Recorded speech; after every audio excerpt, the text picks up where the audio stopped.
Welcome to the Spring ISD Literacy Applied Power Hour online professional development series. Let me tell you, we are happy that you decided to join us on this journey to learn and add to your instructional tool belt best practices to include or increase literacy instruction in your classroom. In today's session, we will explore effective literacy practices that can be easily implemented in any given course, subject, or classroom to support scholar achievement.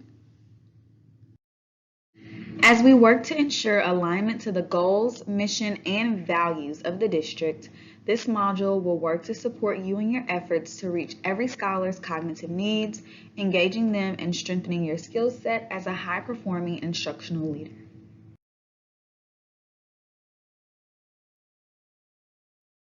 The following are a few domains you may decide to note as you check off your goals for this school year or organize and record your professional development sessions. At the close of this three-part series, should you partake in all three sessions, you will walk away being strengthened in domains 1, the planning of meaningful activities to support embedding literacy instruction and reaching scholar mastery, domain 2, achieving expectations, increasing discourse in the classroom, and responding to the needs of scholars to push them towards mastery, and monitoring and adjusting lessons based on the data collected. And domain 3, developing a classroom culture conducive to reading, writing, and active discussions. So be sure to return to all three sessions.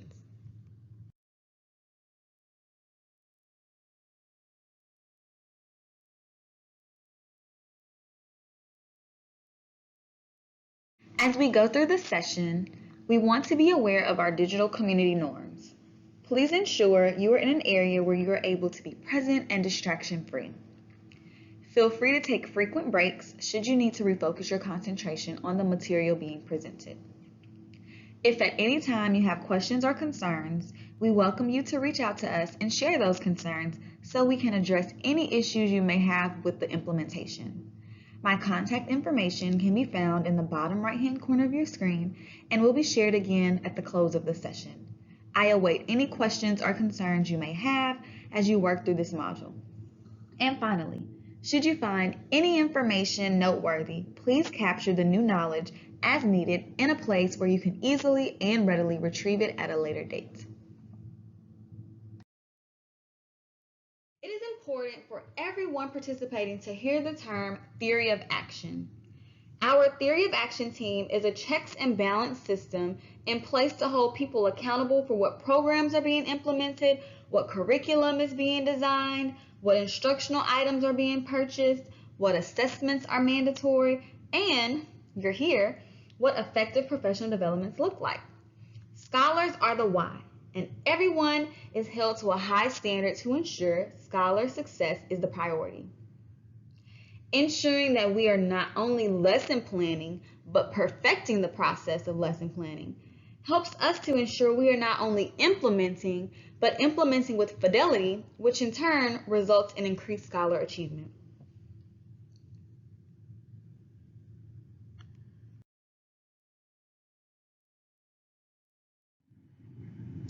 Okay, let's get started. I know some of you joining us may have an ELA or reading background. Yay! That's my background, so I get really excited about it. And some of you may not. And trust me when I tell you, it is okay. We welcome each content teacher and each elective teacher and each support teacher with open arms to this session. I am so glad that you are here with me today. To get us started and shift our minds on literacy, we are preparing to interact by way of reflection and a discussion post. I want you to take a few seconds to think and reflect on the questions that appear on your screen. As I prompt you, you will pause your screen, head on over, or is it that way? Anyway, you're going to head on over to the discussion board. The discussion boards are tabbed with a yellow colored folder. You are going to make your submission and then you are going to return and resume in the learning. So first, do you consider yourself a literacy teacher? Now, I want you to remember that we have safe zones when we are in our professional developments, right? Even when we are in our digital community. So, if you consider yourself a literacy teacher, you are going to prepare, not yet, but you're going to prepare to head over to the opening reflection discussion board post part 1. You'll notice there are two parts. So part 1, and then you are going to comment the number 1, and then in 1 to 2 sentences, I want you to share with me why you feel that you are a literacy teacher, or why do you consider yourself a literacy teacher, okay? Now, if you do not consider yourself a literacy teacher, and again, it is okay. It's perfectly okay if you feel that way. Safe space, safe zone. You are going to prepare to head over to the opening reflection discussion board post part 1, and you are going to comment a 0. And then I want you to share with me your reason, a sentence or two, as to why you believe you are not a literacy teacher. Got it? So, with that being said, please pause your video, head over and complete the opening reflection discussion post part 1. Once you have posted, come back, resume the video, and continue in the learning. See you in a bit. Alrighty. Welcome back, guys, and thank you for participating in part 1 of our discussion post. Now, we are going to take a look at another question. This question is, what role does literacy play, if any, in the content development in your classroom as a teacher, okay? So what role does literacy play, if any, in the content development in your classroom? I really want you to think deeply on this question, and then respond your thoughts in 1 to 2 sentences. So think about the content, whatever content you teach, and think about, does literacy play a role in me developing the content, in me teaching the content to my scholars? If it does, share what role it plays. If it doesn't, share what role it doesn't play. I want you to prepare to pause your screen and head over to complete the opening reflection discussion post part 2. Once you have completed it, again, resume the video and continue with me in the learning. See you in a bit.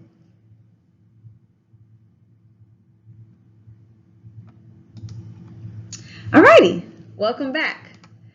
So guys, on your screen you have some sentences, some information that I kind of want you to reflect on as I spend a couple more moments on this slide talking to you.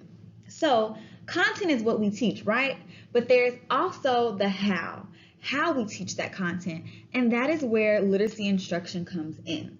There are an endless number of engaging and effective strategies to get scholars to think about, to write about, to read about, and of course their favorite thing, to talk about the content that you teach.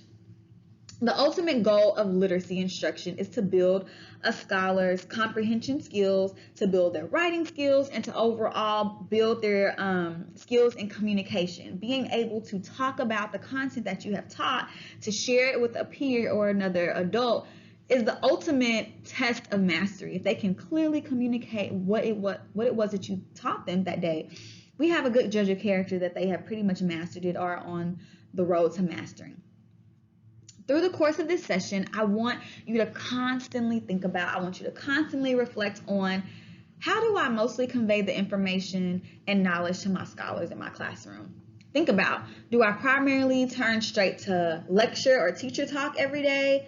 Or do I allow multiple daily, a number of times per class period, per class day, per week, per month, multiple opportunities for scholars to discover information on their own? I'm going to say that again. Do I, as the classroom teacher, allow multiple opportunities for my scholars to discover information on their own? To answer the questions that I posed to you at the beginning of this reflection, regardless of the content we teach, the course we teach, I want you to know and believe and own up to the fact that we are all literacy teachers, okay? Teaching children to read is both the challenge and the responsibility of every teacher who enters the profession. It's a challenge, it's difficult, but we are held accountable, and we should be responsible. We are responsible for ensuring that our students are literate in literature as a whole, but literate in our content that we are teaching. So, own this idea. We are math literacy teachers. We are science literacy teachers. We are historical literacy teachers. We are physical education literacy teachers, and the list goes on. There is textual content, vocabulary, and thinking that takes place in all of our classrooms and all of our courses. We have to own this, guys, and believe that this is true. Until then, I'm going to be honest with you all, we do a disservice to our scholars, and we hinder them from reaching their own greatest potential while they are with us. We hinder them. We really do. We need to, I feel like I'm preaching here, but can I get an amen? We need to inspire a love for reading and build reading stamina in our scholars, which means eyes and mind on the page for more than 1 minute. We have to inspire a love for reading. We can only do that, guys, by modeling. So our students have to see us in the learning, reading something for a lengthy amount of time, more than a minute, and then just build, okay? So through the course of today's session and then those that follow, I hope you join me for part 2 and part 3, we will examine how to do just that. And we will explore how doing that will support increased scholar mastery. And we know that's what we want, right? All right. Okay. I want you to take a few seconds to read the quote displayed on your screen by Laura Robb, one of the many literacy gurus.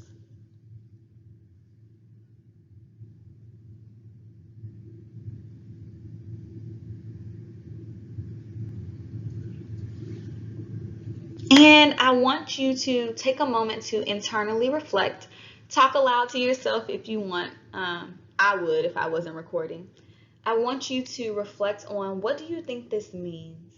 Think to yourself what this could possibly mean given the content or course that I teach.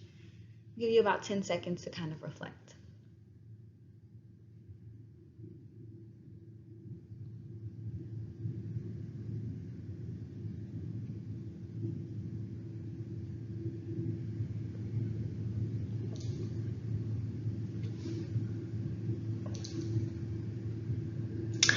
So we know we have to move and adapt with the times. Education, along with our world, is ever changing. Long ago, whatever long ago for you is, literacy was simply defined as the ability to read and write. So if you were literate, you were able to read something and write about it, simply. Today we know it's a little bit more, it's not as simple. It's a little bit more defined, a little bit more rigorous. Today it's about being able to make sense of and engage in advanced reading, writing, listening, and speaking. It's more than the time we are spending in the classroom. We want to create and grow our learners beyond our four walls in our specific content or in our buildings.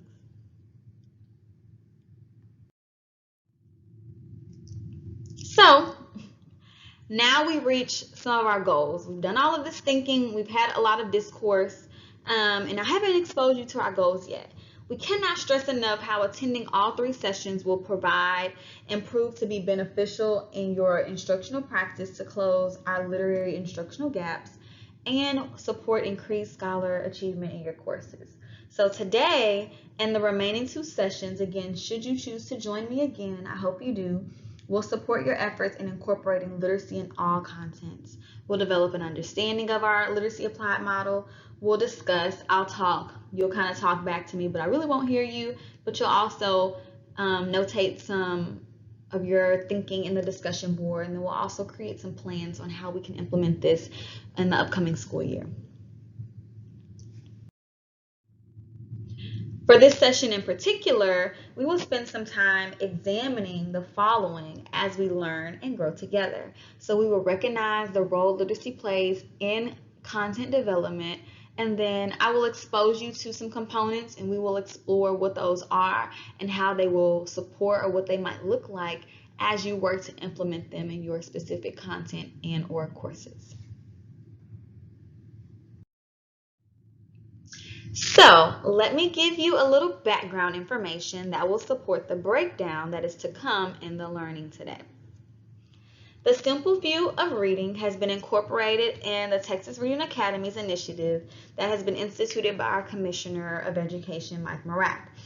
The whole purpose of this is to ensure that we are assisting in ensuring that all of our learners are growing in their reading proficiency. Hence, working to close instructional gaps that continue to gape as a result of low literacy levels. In short, we know our students are struggling when they come to our classrooms, whatever grade level or content or course that may be. So how can we meet our students where they are, meet our scholars where they are, and support them in closing gaps? Every single day, we want to strive to close gaps in literacy instruction within our students. This model that you are looking at, the simple view of reading, has been adopted in our reading curriculum, Spring ISD, as we prepare for the 2020-2021 school year. Dr. Watson and Mrs. Bradford, our Chief of Curriculum and Instruction, believe in its tenets, and so do we. And while many of you may not teach the fundamental reading components, we believe it is important to make you aware of the simple view of reading and how this contributes to the overall science of reading. You may even begin to think of what are some small things in your instruction and work time that you can incorporate that support these tenets. So it begins here. It begins with your decoding, the ability to apply sound symbol relationships to read words. You move over to your language comprehension. That is, do my scholars have the ability to understand spoken language? If they can apply sound symbol relationships and and have an ability to understand spoken language, then we are able to pull out areas that they are able to comprehend that text, or that they're moving towards proficiency in reading comprehension for those levels of text that they are reading. So now let's examine what a few key ideas for embedding literacy across contents or in your specific content are or might look like. It is important to note readers are not born, they develop. Well, duh, you might say. But wouldn't it be miraculous to hear a newborn appear from the womb reading proficiently and with fluency, let's say Green Eggs and Ham by Dr. Seuss, or an excerpt from Harper Lee's To Kill a Mockingbird? Some might say, that kid's a child prodigy. He or she is going to do great things in life. Let's send them straight to college. However, we know that is not possible. And more specifically, it is not possible without individuals like you all who are joining in today. Individuals who are committed to the growth and the development of our scholars. They can only develop and continuously develop with purposeful and intentional teachers who value literacy and who value the growth of their scholars. Well, if I had to ask you what is a key word from what I just said, I would say the key word is value, and I would hope that you would echo the same thing. I cannot stress enough the idea that we are all literacy teachers. So think about what instructional strategies that you could include in your instruction that support literacy involvement. What can I do that incorporates literacy in them getting involved in literature? I also want you to think about moments, skills, or lessons where a text can be tied to deepen the understanding and engage all learners in the learning through something that they enjoy most. What is it? You guessed it, they enjoy talking. How great it would be to include literacy to first deepen and to prove their mastery and proficiency of the content, but not only to deepen their understanding, but to engage them, engulf them in the learning so much that they are able to engage in communication, in discussion, in discourse with a peer or with another adult about what they have learned.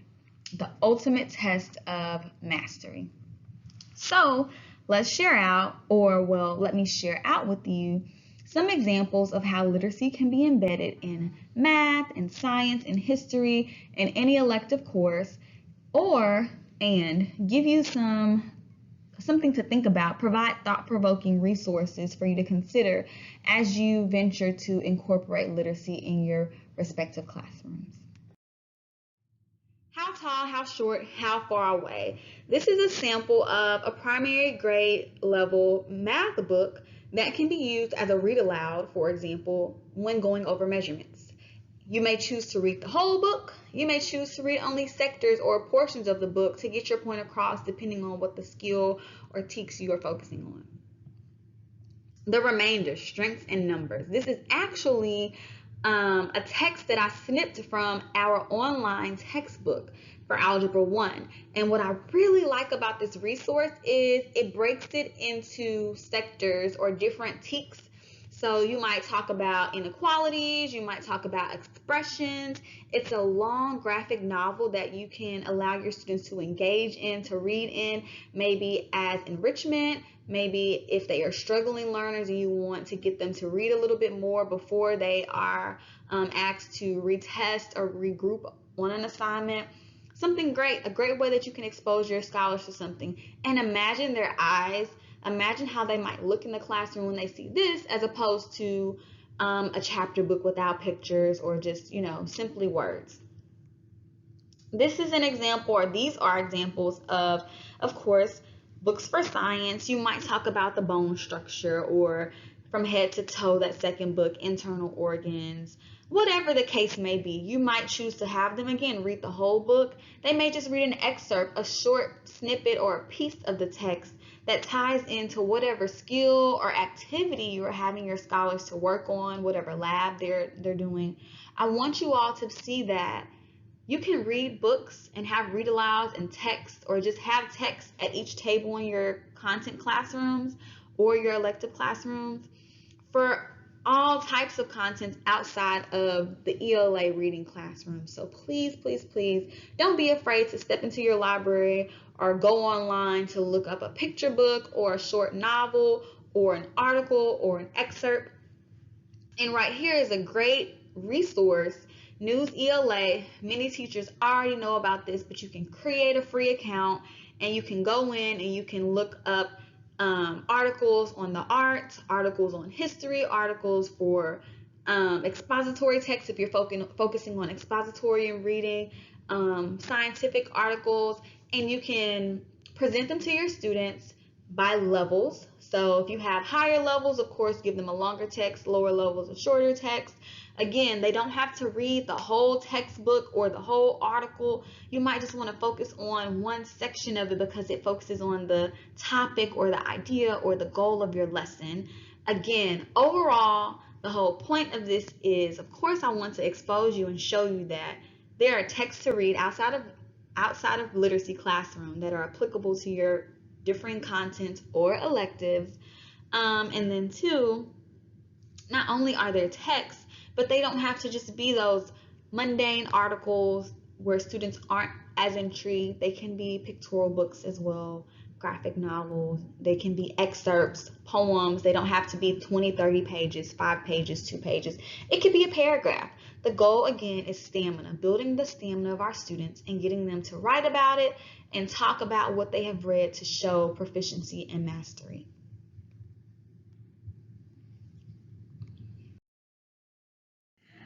Okay, so here's that text word again. I know you see it. That orange looking text word, that's text. Remember earlier when I said we were all literacy teachers, and some of you probably virtually raised your eyebrow at me? Well, here I go again because it's true. Here's an example of how we are all literacy teachers and how text is important. You ready? We all teach vocabulary. We all have questions in our classrooms that we pose. So let's think about how we can use or include short text, medium text, or long text in our classrooms, in our courses, and have conversations around questions to check for mastery. We have to set and maintain high standards for text conversations, questions, and vocabulary. Those frequent checks throughout the lesson, as opposed to the big finale at the end of the lesson or the week or the unit or the month, really help you to see where your students are, if they are proficient or if they are mastery and moving towards proficiency, or if they are still struggling. Likewise, I want you to think about what ways we can expose learners to content vocabulary beyond a simple vocabulary list, beyond just giving them a list. Let's show them in context. We want to increase their motivation and engagement with reading, right? So how do we do that? Well, we have them read more frequently. We also have them read differing texts, but we also give them text first that we know will entice them, something that's going to grab them in and want them to read, and then we can give them more difficult text.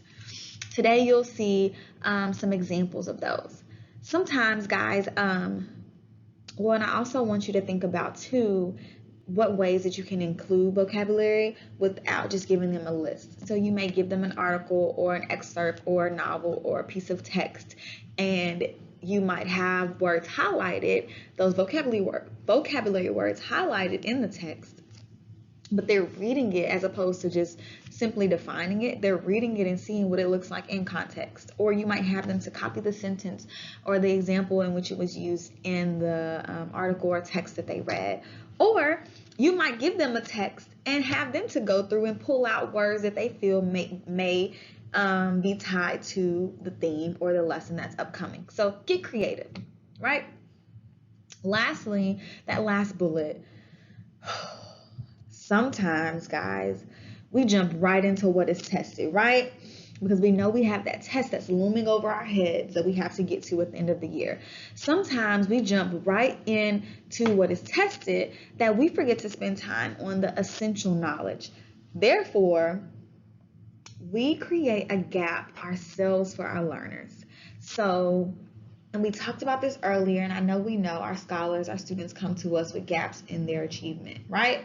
But when we just jump and dive straight into the content and don't support them in those skills that they need prior to, we create deeper gaps, or if there weren't gaps, we've created gaps for our scholars.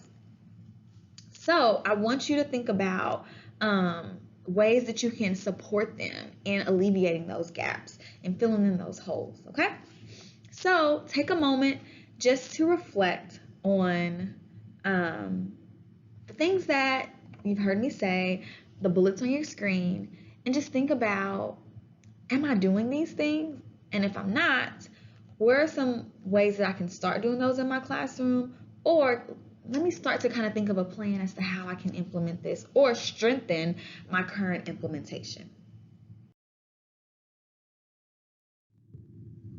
We are now moving, of course, we know, to motivate our scholars to inquire and learn through literacy. We're always talking about inquiry-based learning. Because remember, what are we all? We are all literacy teachers. On your screen to the left, you will see 10 research-based instructional approaches that matter for all school-age learners. I want to go through each of these, all 10 of these, of what they mean, and just share with you the importance in including those in your efforts to embed literacy in your classroom. So, collaboration. Students interact with a partner or small group to construct meaningful work on projects and problem solve. So allow them to collaborate about texts that they are reading. Choice. Scholars crave opportunities for choice and responsibility. Choice builds scholar investment in their commitment to learn. So while you might have a topic or a skill or a text that they are learning about, maybe you might provide choices on which articles they read. You have 3 different articles that pertain to precipitation, for example. Give them opportunity to read or select which one they want and respond or do an activity based on the article that they read. Each article may say the same thing but in a different manner, but you are allowing choice. Relevance. Scholars link their reading and their projects to their own to their own lives and to community and world problems through active learning experiences. So providing relevancy in the activities that they are doing and even the text that they are reading. Active learning.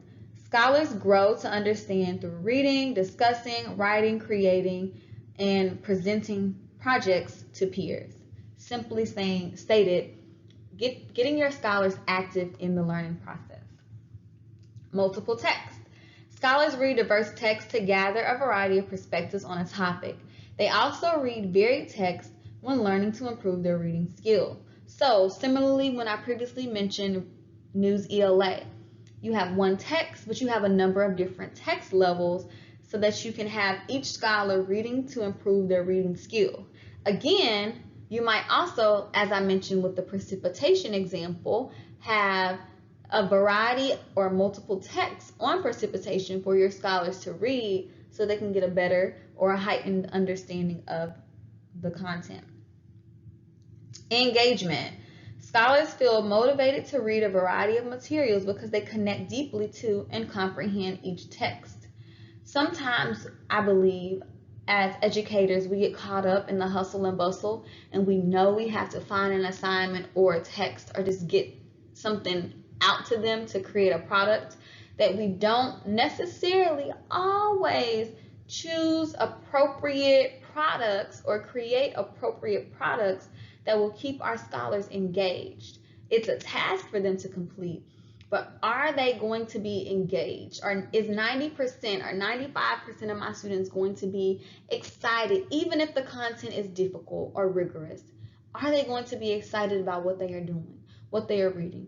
Even if they aren't excited about the whole thing, can they find minute opportunities of joy throughout? If not, we need to kind of look at and reevaluate what we are presenting to our scholars and what we are assigning to them. Social interaction. Scholars talk to, learn, and create oral text with a partner or a group, tapping into their talent for and love of chatting. We know they love to talk. So why not allow opportunities for meaningful discourse, meaningful interaction in the classroom? Negotiation. Scholars discuss with their teacher and participate in decisions that affect their learning. So allow your scholars to negotiate some tasks, some assignments that they might want to do about a given topic, a given theme, a given unit. Inquiry. We talked about this at the beginning. Scholars pose relevant and thought-provoking questions that drive their reading, discussion, and journaling. So allowing the scholars to be able to engage in inquiry-based learning, inquiry-based discussion. This is high level, and this is something that all of our scholars can do if we give them the opportunity. I have to say this, and again, remember we talked about a community of being transparent. Sometimes it isn't our scholars who are afraid, it's us. We don't want to relinquish control. We are afraid that they may fail, they may not meet the criteria or do what we might like for them to do, or that this just very well may be the day I get observed and I'm trying to have my students to pose thought-provoking questions and my appraiser walks in and no one poses anything.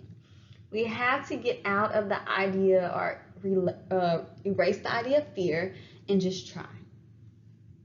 Finally, independence. Scholars complete reading, writing, and presentations on their own. Sometimes we work in groups all year. Sometimes scholars just need time to think to themselves. We know we need that time to think to ourselves. That PLC or that conference time that you have, or that drive home when you get home and you just kick off your shoes. We all need that time. Teachers should ensure that the choice is offered for independent work and that it meets the very number or the very levels that you have in your classroom. So you might have the option of today you can choose, and I know I did this. Today you may choose to work in pairs, in triads, or independently, and that is okay. And then give the expectation for each. All right, so that was a mouthful, but now you have a clear understanding of what those 10 are. Now we are about to do an explorative activity using bingo.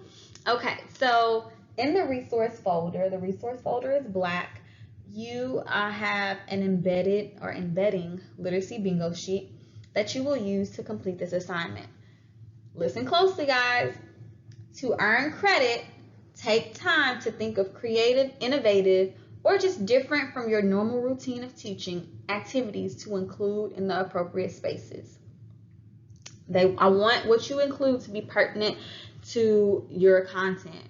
In the center, the star is a free space for you to choose one of the lesson examples listed on your left to create or to fill in. So let me explain this just a little bit better or a little more clearly. There are those 10 items that I just took some time to go over. They are scattered on your chart. I want you to fill in as many as possible that you can before submitting, and then you'll see something and then you'll be able to go back and adjust. But I want you to fill in as many as you can, and then I'm going to assist you throughout the course of the rest of the video. So for example, if you choose multiple text, if I am teaching, I'm going to just use science again. If I'm teaching on precipitation, like I mentioned, for multiple text, I see multiple text is right here. I might put 3 different or include 4 different articles on precipitation. So I know whenever I get to that multiple text, I want to have 4 different texts or articles or books. For independence, I might have them to construct independently what the water cycle might look like and create that as an independent project. For inquiry, I might have my students to pose questions about the difference between Julius Caesar and Romeo and Juliet. You get what I'm saying? So what I want you to do is think about your content, whatever content, elective or course, and I want you to fill in activities or text or things that you might have all of your scholars to do for each one. Now, I'm going to tell you some may be a little bit more difficult than others, and that is okay. The idea, one, is to get you all thinking about how can I embed literacy in my classroom through collaboration, through inquiry, through negotiation, through relevance, through active learning, and the list goes on. And then 2, to leave with a product, to leave with a list of things. So when you do return to your classrooms following this professional development, you already have a bank of activities or a bank of things that you are going to do that you can implement in your classroom whenever. Now, I'm going to tell you again, and then I'm going to let you work because I can talk. This doesn't mean that I want you to implement, or I am not recommending, I should say, that you implement all 10 at once. You might decide that you just want to start with relevance. Thinking of relevant ways to include text or literacy in your classroom. Perfect. Spend a couple of weeks being relevant. Now I want to take it up and do multiple texts. Or I want to begin with choice, relevance, and engagement. You decide, once you have all of this completed, where you want to begin, and you're going to go forth and flourish. So at this time, please pause your video, head over to the Black Resources folder. It may look a little gray, cold, charcoal, and I want you to complete the Embedding Literacy Bingo activity. Once you have finished, make sure you post it, and then I want you to come back on over and resume the video and continue in the learning. Okay? All right, welcome back. In the resources folder, you have this display sheet that is on the left. It includes the 10 research-based instructional approaches that you were just exposed to and provides more examples for future instructional implementation. You can decide where these might fit within the 10 research-based instructional strategies that are previously posed. Take a moment to look over that and pause your screen if you need to fill in some more of the holes that you might have on your embedding literacy bingo sheet.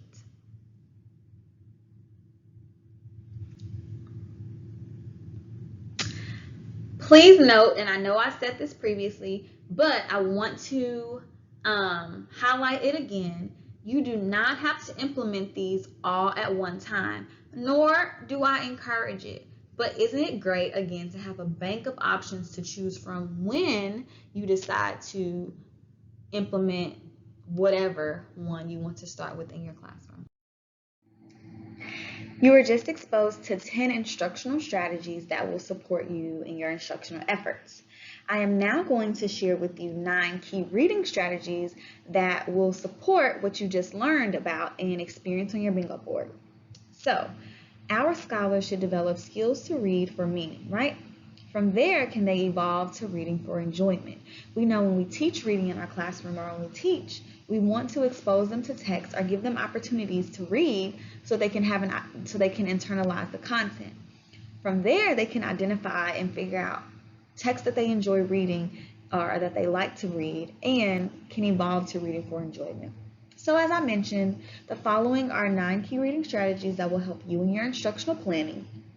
These support the key ideas that I just mentioned, those 10 that you were exposed to, and it also supports the thinking scholars do as they complete the activities and products that you developed on your bingo board.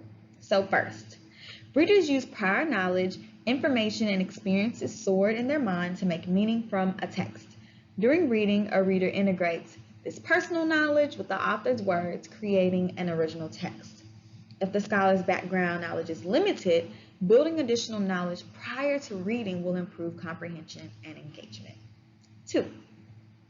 Skilled readers are not bogged down or discouraged by the innumerable details and information in text.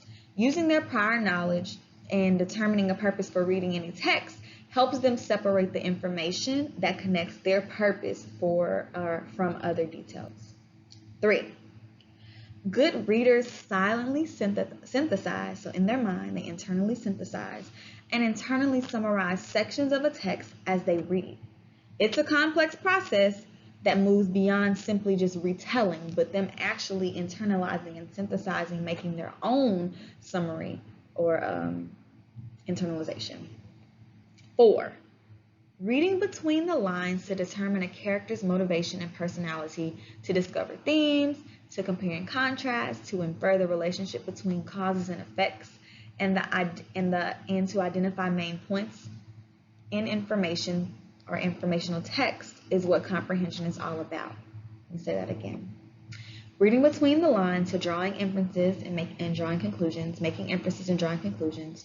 Reading between the lines to determine a character's motivation and personality, to discover themes of the text, to compare and contrast, to infer the relationship between cause and effect relationships, and to identify main points in informational text is what comprehension is all about. You want them to be able to draw inferences and draw conclusions and make inferences about what they have read and take it a step further and identify what is the main idea and what are those details that support that. 5. All readers bump into perplexing text, right? Proficient readers can pinpoint confusing passages and vocabulary and are able to tackle them on the spot, so those context clues, right? However, struggling readers tend to skip over difficult text and unfamiliar words, unaware that that information that they skipped over is important. So being able to identify that they are struggling and figure out ways that they can begin to self-monitor will aid in their comprehension. 6. When good readers identify a confusing part of the text, they have a bank of fix-up strategies to access, such as rereading the question or rereading the sentence or the paragraph. They might question the author internally. They might use context clues. They might use prior knowledge or closed reading. Okay? However, our struggling readers don't have those fix-up strategies, or they are underdeveloped. And these readers lack the ability to independently unconfuse themselves. So we want to figure out fix-up strategies that we can teach our students as they are reading or when they read, when they approach confusing text, so that they can unconfuse themselves. 7. Proficient readers pose questions. They pose these questions before the reading, during the reading, and after the reading.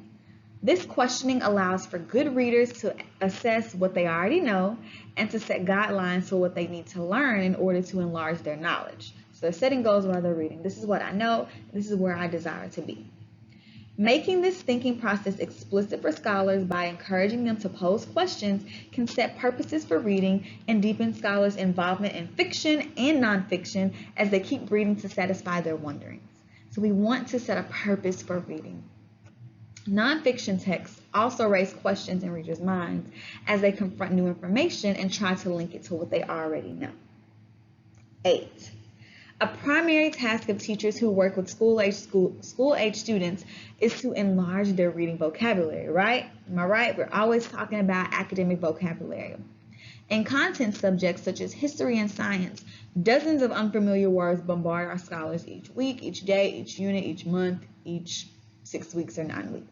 Therefore, word studies before, during, and after reading should be integrated into the curriculum of all of our scholars, into all of our classes. And we talked about this a little bit earlier about vocabulary and our lists and how we can expose them to content-specific vocabulary, right? And lastly, number 9, scholars who read in a halting, where they're kind of like they're just jumping, it doesn't flow, in a halting word by word manner, who struggle with phrasing, expression, and reading meaningful chunks are at a greater risk of being turned off by reading. They just won't read, they won't like it. So, teachers can improve the fluency of these scholars by designating private, quiet areas for scholars to read aloud in your classroom or in corners, or maybe even outside if it's appropriate, in the hallway. Complete repeated readings. They may tape record stories or reader theaters with expression and emotion to allow students to begin to develop fluency with their reading.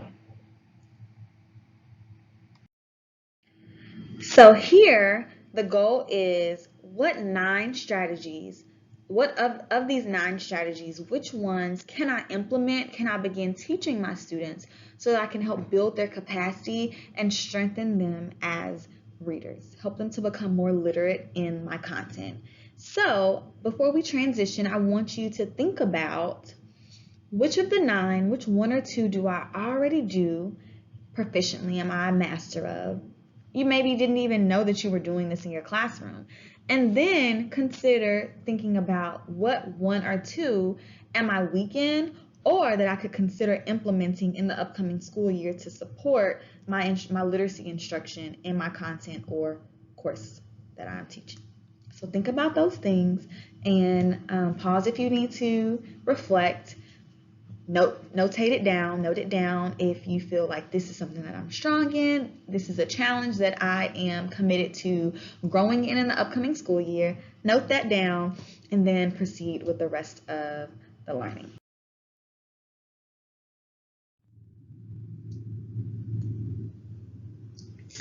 So we have come to nearing the end, and I thank you all for your attention, your attention, your engagement, your completion of the task thus far. I want us now to begin to think about what is our plan of action or our plan for implementation. It isn't just to sit through this professional development, but how might I take the tools, the strategies, the information that I learned and apply it to my practices? So, I want you to think about and identify a previously taught skill or TEKS from your content.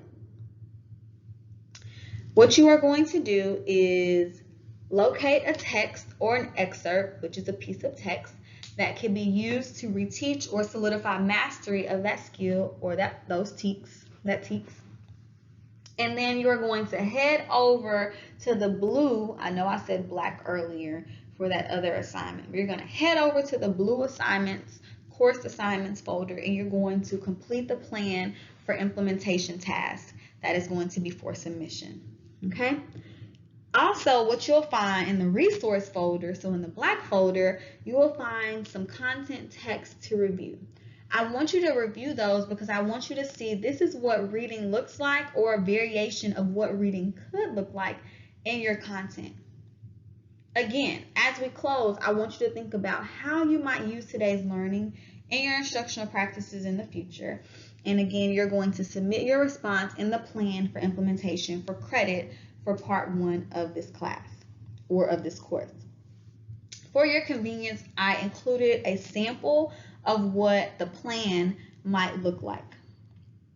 So take a few moments to work on that. You may pause your screen and come back, or you can go through the rest of this session and then work to complete it and then turn it in before the course closes.